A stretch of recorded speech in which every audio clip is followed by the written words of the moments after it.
Herkese merhaba arkadaşlar, kanalımıza hoş geldiniz.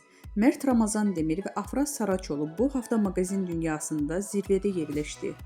Ünlü oyuncular Mert Ramazan Demir ve Afra Saraçoğlu bu hafta sosyal medyada magazin dünyasının en çok konuşulan isimleri oldu. Peki ikilinin bu kadar popüler kılan ne? İşte detaylar. Bu hafta ünlü oyuncu Mert Ramazan Demir, Afra Saraçoğlu sosyal medyada en çok konuşulan, tartışılan isimler arasında zirvede yerleşti.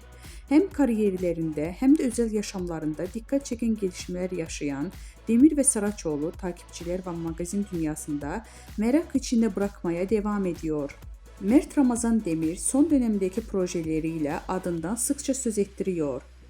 Genç oyuncu son olarak bir dizi projesinde başrollerini oynayarak büyük bir çıkış yakaladı. Hakkında çıkan dedikodular ve özel hayatına dair sorular ise Demir'in sosyal medyada yoğun bir şekilde konuşulmasına neden oldu. Öyle ki Demir'in hem sahnede performansı hem de gizemli özel hayatı hayranları tarafından büyük bir ilgiyle takip ediliyor.